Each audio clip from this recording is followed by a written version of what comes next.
I have a feeling, actually मैं काफ़ी sure हूँ कि गॉड ने मेरी डेस्टिनी संडे के दिन लिखी है। After a heavy lunch he was not concentrating at all. जिन लोगों के साथ पहले अनबन करवाई, फिर उन्हीं लोगों के बीच भेज दिया मुझे। ऑफिस में देखूं तो अक्षय, कोर्ट में मेरा सौतेला भाई नीरज शेखावत। और अगर आपको लगता है कि this is a big mess, you are wrong. ये तो बस शुरुआत है। पोस्ट लंच संडे वाली destiny had many more surprises.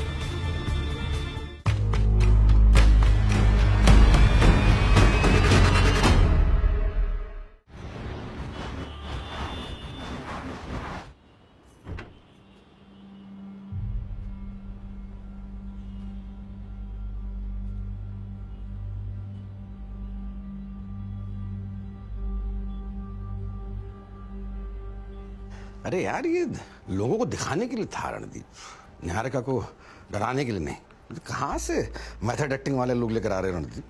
ये तो बुरी तरह से कांप रही है यार। मुझे समझ में नहीं आता आपको बीच में पड़ने की क्या जरूरत थी। तुमने देखा नहीं क्या हो रहा था उसके साथ? इतनी एम्पैथी क्यों है आपको? क्योंकि आपको लगता है वो आपकी जैसी है या जे उसका इस्तेमाल कर रहा है? It's high time you realise social services का टाइम नहीं है हमारे पास।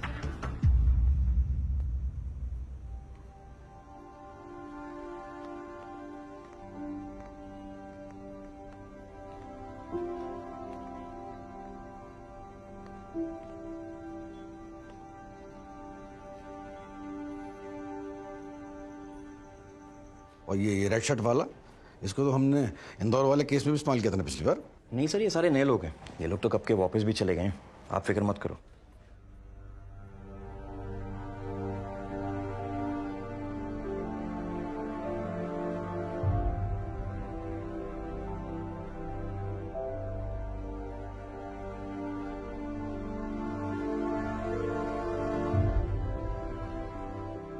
जे एक वायरस है, एक ऐसा वायरस जिसे एलिमिनेट करना बहुत जरूरी है। तो अपने दिमाग में इमोशंस, अटैचमेंट्स के बारे में मत सोचो। और हाँ, सोचना ही है ना, think of ways to humiliate him, manipulate him. कुछ ऐसा करो जिससे उसकी नाक जमीन पर रगड़ सको तुम।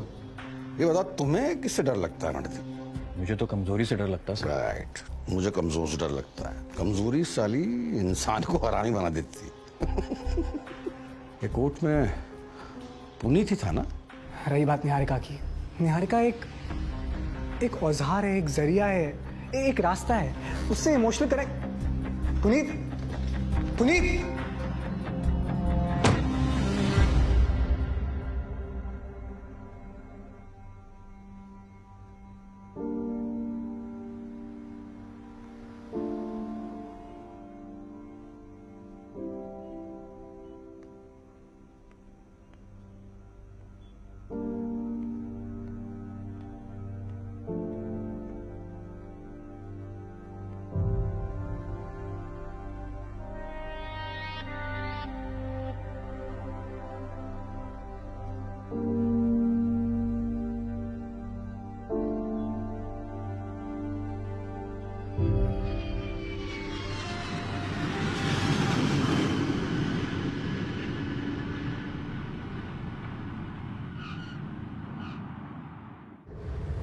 क्या बात है, आज खुद पिकअप करने आ गए? हस्बैंड हूँ तुम्हारा, एक आध बार ऐसी चीजें कर सकता हूँ। आज तुमने हस्बैंड की पोजीशन को इन्वोक किया है, मतलब कुछ तो बहुत बड़ी बात है।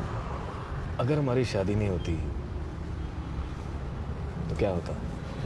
इंडिया की इकोनॉमी हम पे डिपेंडेंट थी, स्टॉक मार्केट कोलैप्स कर जाता। देश बचाया हमने। और बैटमैन की तरह हम किसी को बता भी नहीं सकते हमने क्या किया। Niharika? I have to tell you something. Your dad was here last night. I know. You know. So I was thinking I need a new pair of stilettos. यार फिर टॉपिक चेंज। उस टॉपिक पे क्या बात करनी है? मुझे उनसे कोई बात नहीं करनी, वो मुझसे बात कर नहीं पा रहे हैं। That's that. You wanna go high heel shopping with me? यार एक second, I don't understand your obsession with heels. तो ये हील्स पहन के तेरी बड़ी प्रॉब्लम्स छोटी नहीं बन जाएंगी, या तू इन प्रॉब्लम से बड़ी नहीं बन जाएगी। Forget it. I gotta go. Bye. Bye.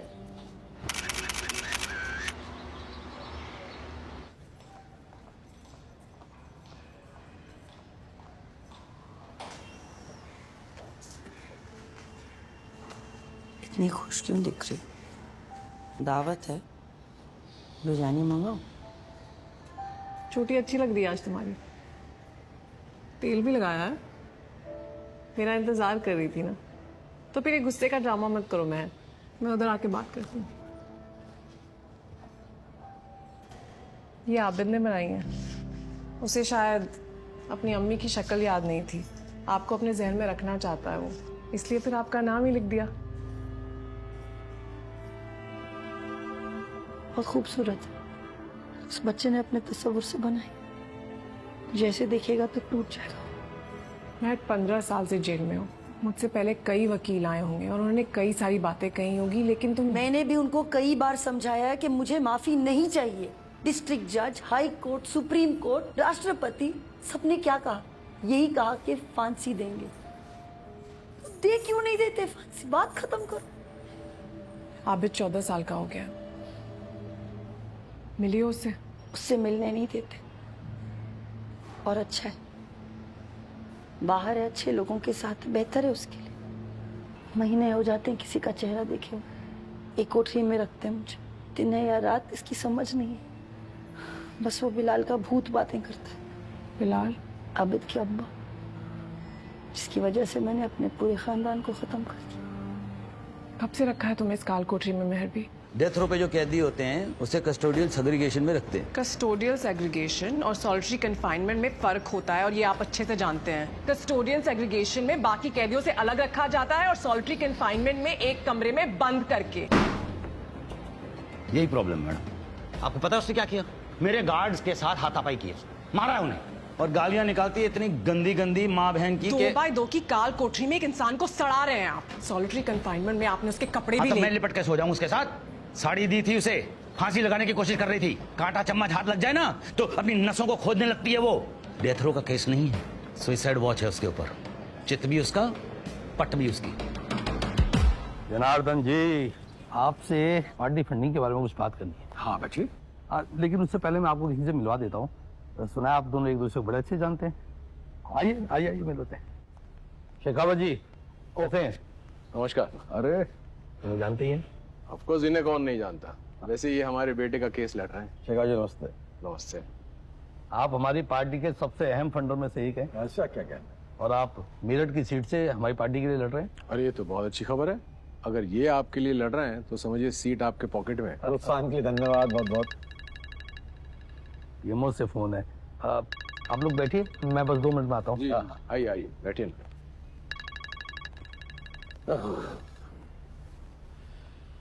वैसे अच्छा हुआ आप यहीं मिल गए, वरना मैं आपके ऑफिस जाने वाला था।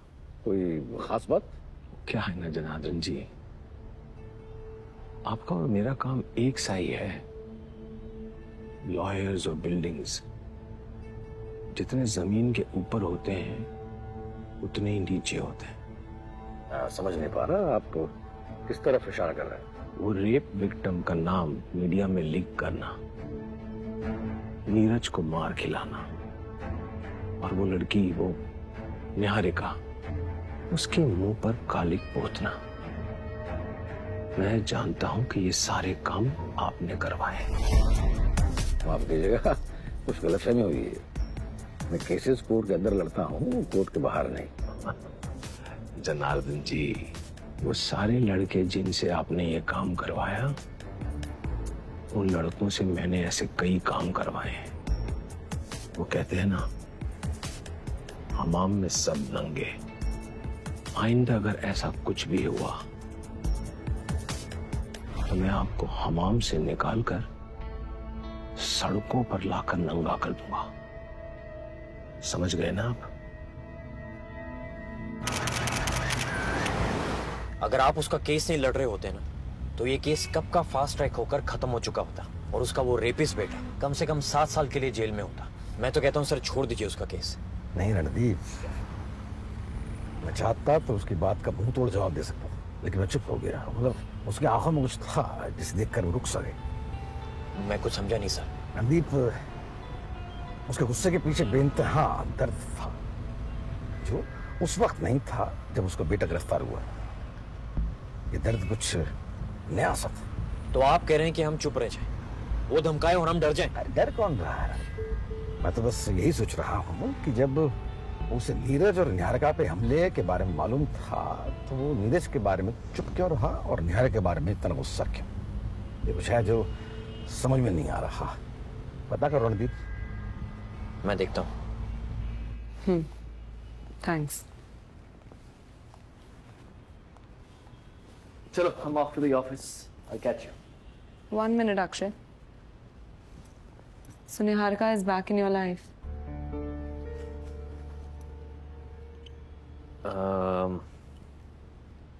No, I wouldn't say that. Not the way you're putting it, at least.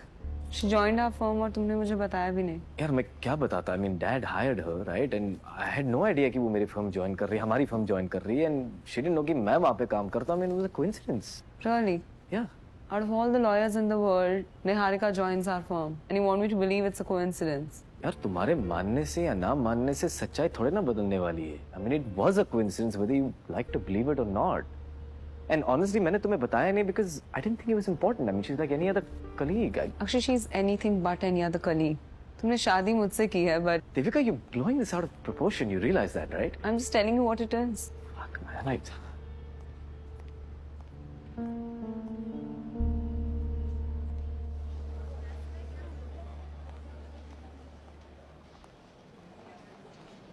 Hi.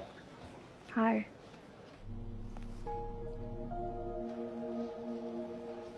Not well? नहीं मैं बिल्कुल ठीक हूँ. Why?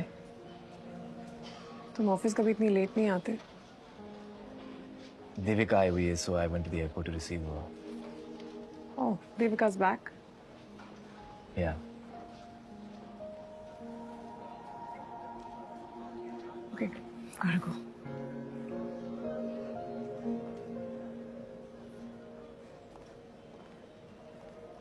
Akshay. Thank you. For what? कल Thank you for everything. मैंने कुछ नहीं किया यार. थोड़े रूल्स तोड़ के लेडीज रूम में घुस गया. That's all. You did way more than you think you did. ऐसा लगा कि अजनबियों की दुनिया में कोई अपना है.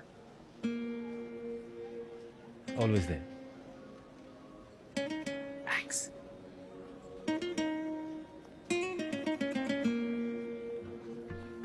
Niharika,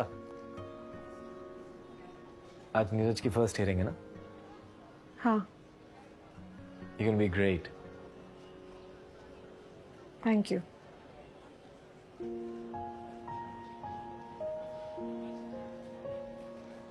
I've got to go.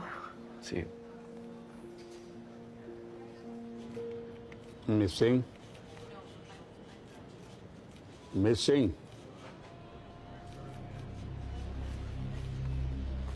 Your honour, defence इस केस से विड्रॉ करने की परमिशन चाहता है. दुनिया भर का क्रिमिनल लॉ ब्लैकस्टोन फॉर्मुलेशन पे टिका है. It is better that 10 guilty persons escape than 1 innocent suffer. माने innocent until proven guilty. But prosecution इस बात में बिलीव नहीं करती है क्योंकि कोर्ट के बाहर खड़ी भीड़ ये जजमेंट दे चुकी है कि नीरज शेखावत एक रेपिस्ट है. ट्विटर, फेसबुक और बाकी सभी सोशल मीडिया प्लेटफॉर्म पे हजारों की तादाद में लोग नीरज को गिल्टी करार दे चुके हैं. फिर क्या जरूरत है ड्यू प्रोसेस ऑफ लॉ की? क्या जरूरत है प्रोसिक्यूशन की जो कोर्ट में तो ये केस लड़ ही नहीं रहा है? योर ऑनर, मिस सिंह इस रेप केस को बहुत लाइटली नहीं ले रही. ये बच्चों की तरह अपने पैर पटकना, threatening to withdraw from the case, ये हो क्या रहा है? नीरज शेखावत पर रेप का आरोप है और हम उसे लाइटली नहीं ले रहे हैं. लेकिन प्रोसिक्यूशन का पूरा जोर मॉब जस्टिस पे है. योर ऑनर, ये जो माहौल प्रोसिक्यूशन ने तैयार किया है उसमें किसी को भी ड्यू प्रोसेस ऑफ लॉ कैसे मिल सकता है? प्रोसिक्यूशन तो ये केस मीडिया में लड़ने में लगा है. अगर इस देश में अब मोबोक्रेसी चलनी है योर ऑनर तो प्लीज नीरज को गिल्टी करार दे दीजिए. नीरज को गिल्टी करार दे दीजिए योर ऑनर. कैसी बात करें miss Singh? If you want, court police को इंस्ट्रक्शन दे सकती है कि आपको नीरज शेखावत को सिक्योरिटी दी जाए. ठीक है? Thank you your honour. Puneet, you underestimated her. Tandon, मैं तुझे ऑर्डर दे रहा हूँ, अब से प्रोसिक्यूशन की तरफ से कोई मीडिया में बात नहीं होगी. परसों रात की रिपोर्ट देखी है मैंने. अगर फिर से हुआ कंटेम्प्ट में अंदर कर दूंगा. योर ऑनर, प्रोसिक्यूशन ना तो मीडिया ट्रायल में इंटरेस्टेड है ना मॉब जस्टिस में. And to be very honest my lord, हमारे पास इतने बजट्स भी नहीं. तो बात बची एविडेंस की, जो इस वक्त इनके क्लाइंट के खिलाफ है, जैसे प्रोसिक्यूशन दिखाएगी। इसलिए प्रोसिक्यूशन अपनी पहली विटनेस वर्तिका त्रिपाठी को स्टैंड पर बुलाना चाहती है। उससे मत छेड़ो। Sorry sir. मैथमेटिक्स में एक बहुत सिंपल सा इक्वेशन है, 2 + 2 = 4। हमारा केस भी एक मैथमेटिकल इक्वेशन है। लेफ्ट साइड पे है हमारी एविडेंस और राइट साइड पे हमारी कहानी, और इस केस को जीतने के लिए हमारी एविडेंस मस्ट इक्वल हमारी कहानी। समझी? जी। शुरू करते हैं। 8 अगस्त की रात को करीब 10 बज रहे थे।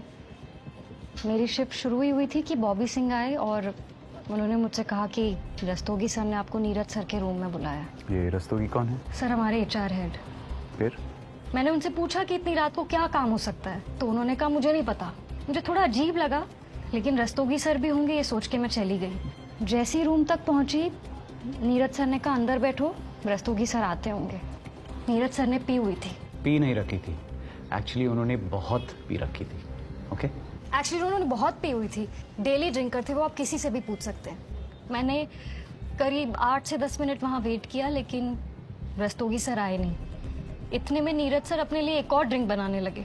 मैंने उनसे वहाँ से जाने की परमिशन मांगी तो उन्होंने मुझे वो ड्रिंक ऑफर की।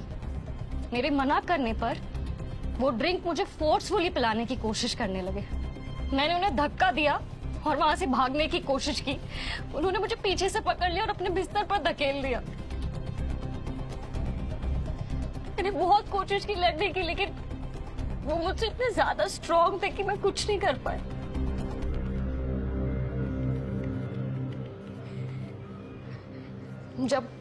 जब वो सब कुछ कर चुके थे तो उन्होंने मेरे मुंह पर एक सिगरेट का पैकेट फेंका। जला? मैं पीती नहीं। पूछा मैंने। मुझे सेक्स के बाद सिगरेट पीती हुई लड़कियां बहुत पसंद हैं। जला?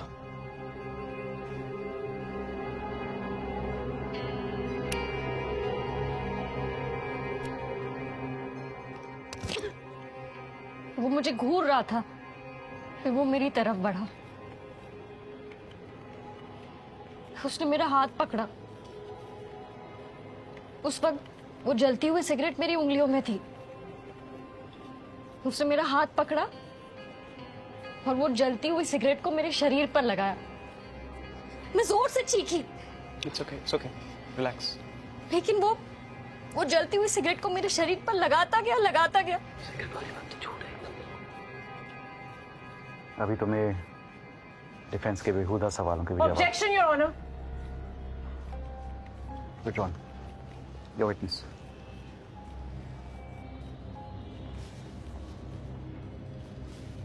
वर्तिका, मैं समझती हूँ ये आपके लिए बहुत डिफिकल्ट है, पर मेरे कुछ सवाल हैं, हो सके तो उनका सच जवाब दीजिएगा। जी। तुम 8 अगस्त से पहले नीरज शेखावत के कमरे में गई थी? जी हाँ, कुछ 2 महीने पहले उनकी एक स्पेशल गेस्ट आई थी, तो मुझे ड्रिंक सर्व करने के लिए बुलाया था। जस्ट फॉर आवर क्लैरिटी, तो अगस्त के महीने में 8 तारीख से पहले आप नीरज के कमरे में नहीं गई? जी नहीं। डिफेंस कोशिश करेगी तुम्हें कंफ्यूज करने की, लेकिन कोर्ट में तुम्हारी कहानी बदल नहीं सकती। वहाँ कंफ्यूजन की कोई गुंजाइश नहीं है। सिगरेट बर्न्स की बात करते हैं। आपको क्यों लगता है कि मेरे क्लाइंट नीरज ने आपको इस तरह से जलाया? मुझे नहीं पता, जानवर है वो। Objection your honour. Vartika, please जितना पूछा जाए उतना का जवाब दीजिए। चलो, कुछ नहीं होता। ये बताओ, 8 अगस्त की रात को तुम नीरज के कमरे में गई, रस्तोगी नहीं आए, तुम्हारा रेप हुआ, फिर नीरज ने सिगरेट से तुम्हें जलाया, राइट?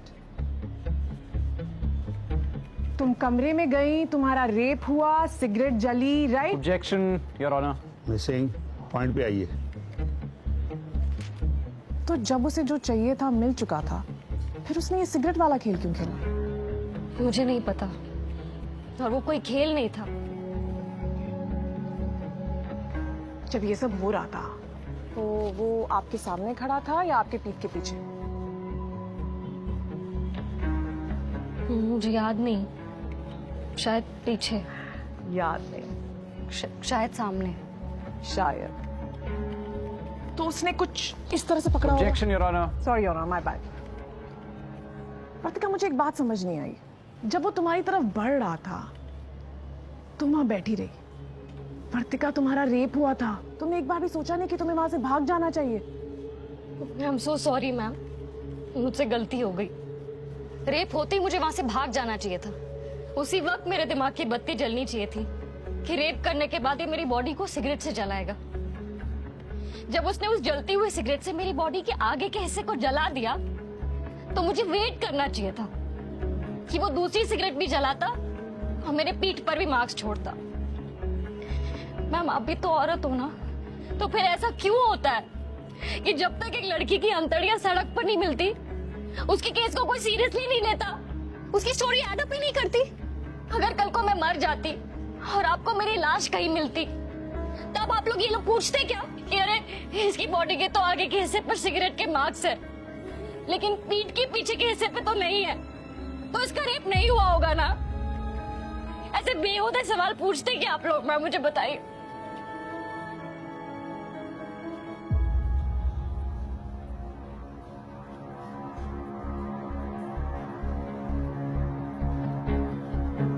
सर, आपने शिखावत को सही जज किया। उसके गुस्से के पीछे वाकई दर्द है। क्या कुछ पता चला? शिखावत ने 2 शादियां की हैं सर। उसकी पहली बीवी बैंगलोर में रहती है। उसकी पहली शादी से जो औलाद पैदा हुई है वो और कोई नहीं बल्कि निहारिका है सर। क्या बात। दुनिया बनाने वाले क्या तेरे मन में समाई और तूने काहे को दुनिया बनाई? Golden Randeep. Thank you sir. Neeraj, 2 लोगों से कभी झूठ नहीं बोलना चाहिए, एक डॉक्टर और एक लॉयर। फोरेंसिक रिपोर्ट के हिसाब से इट्स रेप मैन। क्या किया तूने ब्रो? ब्रो ट्रस्ट मी, 8 तारीख को मैंने वर्तिका को हाथ भी नहीं लगाया। 8 तारीख को मैं जल्दी वापस आ गया था। I was drunk. 8 का क्या मतलब है? Is there some exception to it? किसी और दिन कुछ हुआ था? एक्चुअली 6th को, बट ब्रो वो अपनी मर्जी से मेरे कमरे में। नीरज यार, तूने पहले क्यों नहीं बताया यार? 6th को क्या हुआ था? Obviously we had sex, but it was consensual. Wow, you had sex with Vartika on the 6th और ये तुम मुझे अब बता रहे हो? हाँ, लेकिन 8 तारीख को हमारे बीच कुछ नहीं हुआ था। So that means rape kit में जो कुछ भी है, that's a lie. This is idiotic. Don't you know that semen stays in a woman's body for 72 hours? Bro, मुझे नहीं पता। How would I know? Are you an idiot? He's an idiot. कब से कह रही हूँ मैं तुम्हें कि tell me the fucking truth. अपने लॉयर को तो सच बताओ। आप बोल रही हो मैं आपसे सच बोलूं? अगर मैं बोलता 6 को आई हैड सेक्स विद वर्तिका, 8 को वो रेप चिल्लाने लगी, आप मानती? रेप चिल्लाने लगी? Are you even listening to this? Neeraj, you need to chill the fuck out, alright? ये इन्फॉर्मेशन मैं पहली बार मिल रही है। Okay bro, I am sorry. वो रेप चिल्ला नहीं रही थी, रेप बोल रही थी। But that does not mean make rapist हूं। आप बोलती आप मेरी डिफेंस लॉयर हो।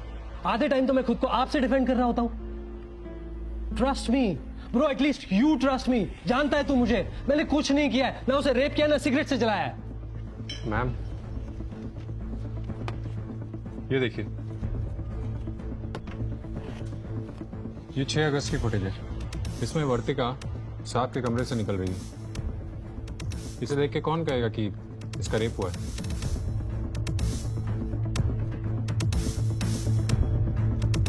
ये 6 अगस्त की फुटेज देखकर ऐसा लग रहा था जैसे Vartika had consensual sex with Neeraj. इसका ये मतलब हो रहा था कि वर्तिका वाज लाइंग और नीरज सच बोल रहा था। Everything is becoming so confusing. Who do I trust, Vartika और नीरज?